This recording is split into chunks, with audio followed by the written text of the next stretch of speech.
Alright. We're gonna do this? No, I just don't want to do it. I mean, I've got the knife ready to do the whole Halloween skit, but it's just too hot. I'm just constantly sweating. It's been hot for weeks. I just can't compute in this heat, so let's just not do it. Forget it. Thank God.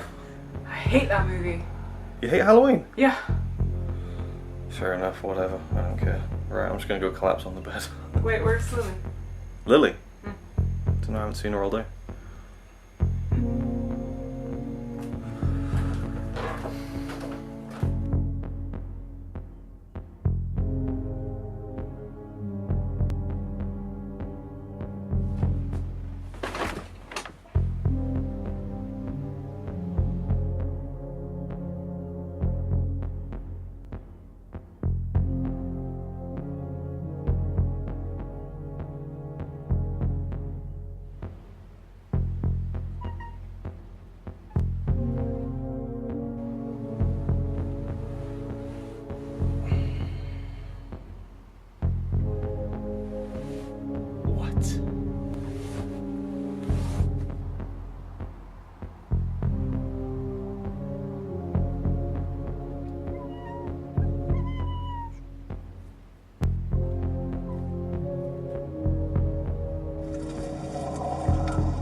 The hell is that?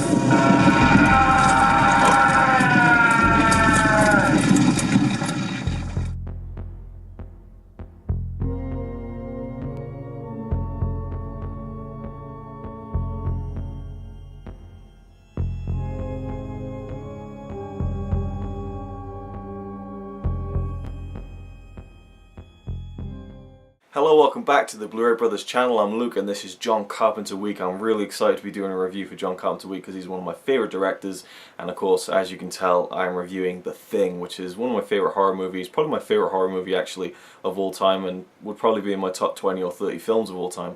I just adore the film. It's fantastic. I have the Blu-ray Steelbook, which is really cool, and I'd love to show it to you on this channel, but I don't have it right now. It's back home in the UK. I do have the Blu-ray though, the disc, so I watched it last night, and again, just still blew me away. Still is such a great movie. The only John Carpenter Blu-ray I have here is the Big Trouble in Little China Arrow video release, which is awesome, but I don't have enough to say about that. I've only seen it once, whereas The Thing I've seen countless times, and it's just, oh, what a film.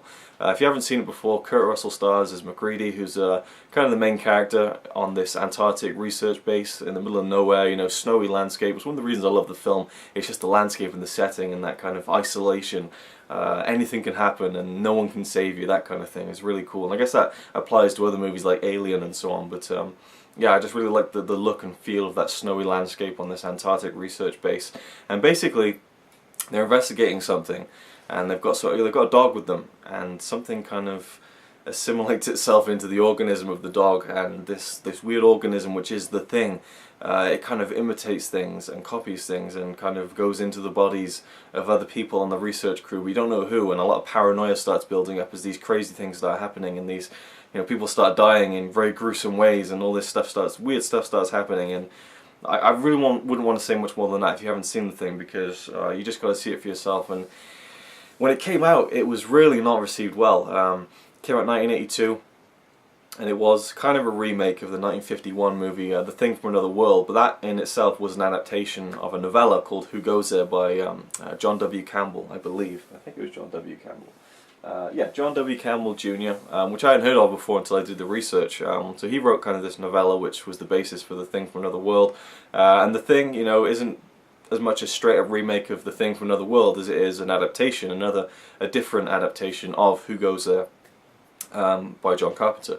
Of course, Stan Winston worked on the special effects on this, which really shows. I mean, the practical effects used on the aliens and the alien stuff, I'll say. There isn't really an alien creature that you can look at and go, oh, that's the that's the alien, because it always changes and it's always mutating, and that's disgusting, but it's all done for real. And John Carpenter was asked recently, within the past few years or so I guess, would he have done all the effects in CGI had he made the film now, and he said no, he would have done it with latex and all the stuff that he did back then, because it's real. If it's CGI, you can't get scared by it, and that's something I really think rings true. And it's kind of a debate that gets thrown around all the time, and it's almost over talked about now, the CGI versus practical effects debate. But it really does show in this film. It's tangible. If you were on set, you could touch it and it would be real, and you can tell that it's real, and it's interacting with the things around it, and it's really creepy, but it's awesome at the same time. It's one of those things that, I get grossed out pretty easily, but the kind of gross stuff that happens in this film I kind of appreciate for how awesome it is at the same time. Kurt Russell's awesome. He's one of my favourite actors, and I think he's great in this film. The whole cast of characters is just brilliant in the thing, and they really bring the paranoia to life on screen. It's a very slow burn. The music is by Ennio Morricone, which is really interesting because John Carpenter usually does his own scores, which is another reason why I love him. He writes and directs and does the music and all that kind of stuff. But he kind of contacted Ennio Morricone, and he did a lot of great music for this film. And John Carpenter did a bit here and there, but it's mainly Ennio Morricone who did the score, and it's great. Really broody, dark, droning, just sliding through there, just really adding to the tension, really slowly, without just throwing it out there. It really gets under your skin, which is what the film's kind of about, and I really love that. But the film was kind of not really a success at all when it came out in 1982. It had stiff competition. It was released the same day as Blade Runner. E.T. had just come out, and that was the huge movie of 1982. Even Blade Runner wasn't received that well. So it really had stiff competition, and it was really seen as a failure.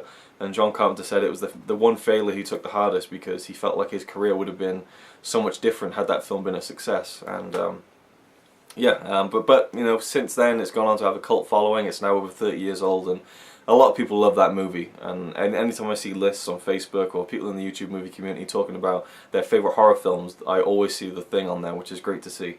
And it is one of my favourite films. Also worth noting, on the Blu-ray there is I think an hour and 24-minute documentary called Terror Takes Shape, I think, which is fantastic. And I remember Zaran Isaac, he was ranting about the fact that on the US Blu-ray of The Thing, you couldn't see the whole documentary. You could only see bits of it through a picture-in-picture track, which was really annoying. But apparently in Europe and in UK, it was presented as a standalone hour 24-minute documentary. It's a great documentary. It goes all in depth on the production. You hear from John Carpenter, Kurt Russell, the special effects team, all that kind of stuff. Great documentary. So if you've got the Blu-ray, or you're going to get the Blu-ray, I highly recommend checking that out. It's a great documentary about the making of a film. So yeah, that's it. That's my thoughts on The Thing, my review of The Thing. Just a brilliant film all around. I give it a 10 out of 10 because I personally just love everything about it. But it is a slow burner, and you really have to pay attention at times. And yeah, it takes a while to get to where it's going. And then the ending.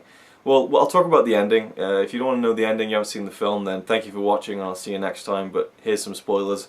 Of course, we have Kurt Russell's character, and I forget the actor's or the character's name. The guy at the end, the black dude.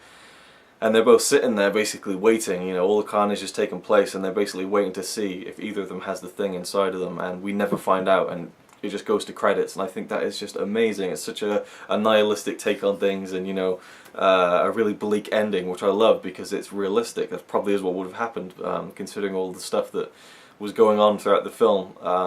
It probably would have been very hard for them to survive that and get away without being infected. And then of course there's the thing they see on the computer, where it's like, within a certain amount of time, this thing could take over the entire world. It's really an apocalyptic kind of thing, but it takes place in this one little, camp, I guess. And it's just, I love the whole concept. Great movie. Yeah, thanks for watching this review. Stay tuned for Ryan's on Friday. I think he's doing a really cool one, and he's doing a cool skit as well. So hope you enjoy that. I hope you enjoy John Carpenter week. I'm going to watch some more John Carpenter films because there's a few I haven't seen, so I'll probably be doing some kind of first watch video this Sunday. I'm not sure who else is going to be doing it out of me, Robbie and Ryan, but we'll see what happens. Thank you for watching, and I'll see you with the next one.